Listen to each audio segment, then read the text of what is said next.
Karoline Leavitt and others from the Trump administration are crying foul at reporting with multiple sources that Elon Musk will soon be exiting doggy and then wandering off down that dusty trail to, I don't know, buy a company or something. In any event, we need to dive into this and try to figure out who's being honest, who's lying. So Karoline Leavitt says this scoop is garbage.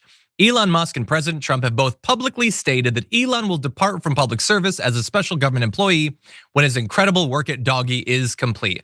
Oh, well, if Musk and Trump have said it publicly, they'd never lie, obviously. I love the insanity that Karoline Leavitt has to pretend we would buy. We're not dumb. We're also not being paid by Donald Trump to spread, let alone believe his propaganda. But it's not just her. JD Vance said the work at Doggy is not even close to done. You look at all the fraudulent grants they've found. Social Security, 40% of the people are committing fraud. The what now? What? I haven't even seen the incels at Doggy claiming that 40% of Social Security is fraud. I feel like that would be a bigger news story if that was true. It's not. Anyway, he goes on to say Elon Musk is going to be friend and advisor of me and president. He's done a lot of good things. I'm assuming that's Doge designer's horrible transcription rather than JD Vance having a stroke live during that interview.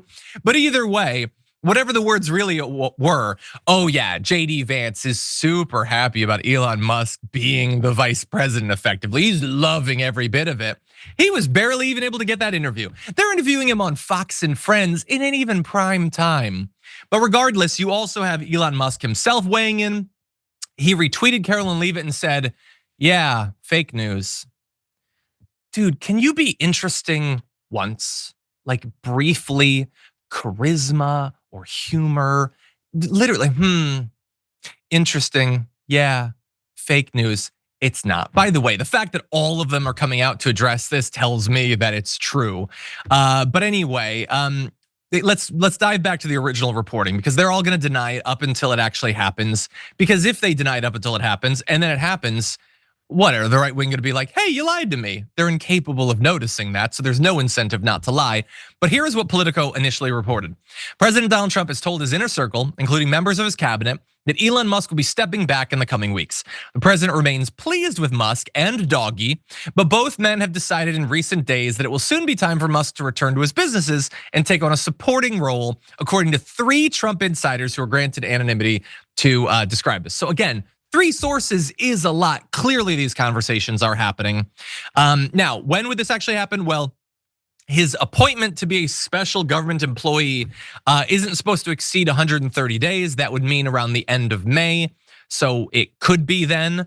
And you could sort of understand why this would be. First of all, Musk gets bored of literally everything. Who would think that he would be like have fun with this, be interested in it for like 2 years? It's never gonna happen. More importantly, he's caused all sorts of problems for Donald Trump. He's definitely a sink in terms of his approval rating. And lots of other people around Donald Trump don't like having to deal with him. He generates all these bad headlines. He draws way too much attention to the damage they're doing to the government that they would prefer to be done in the shadows. And by the way, this is largely consistent with how Donald Trump has spoken before. Trump said publicly on Monday that Musk will likely have to go back and run Tesla at some point, while it still exists. The president was asked specifically about the 130-day special government employee time limit and says, well, I think he's amazing, but I also think he's got a big company to run. And so at some point he's going to go back. He wants to. So why the need to protect? I think they're just mad that this was leaked. But again, it's totally in line with what Donald Trump himself is saying.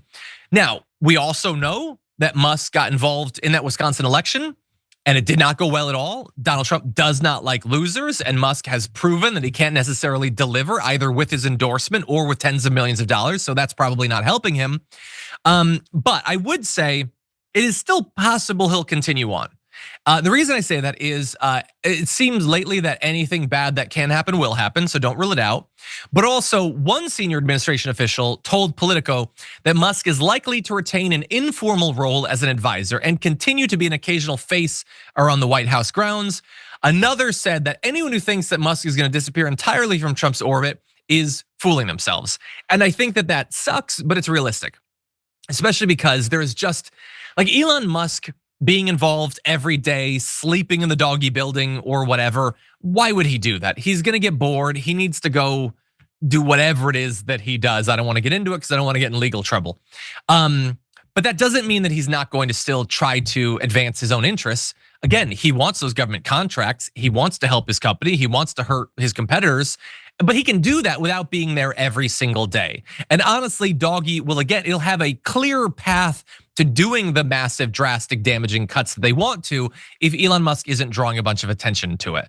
And so in some ways, when this happens, which I think it will, it'll be good for us. We won't have to deal with Elon Musk as much on a daily basis. But in other ways, in terms of us knowing what's going on, maybe it'll end up having been better that he was drawing so many eyes to it. But it remains to be seen. We'll have to find out together.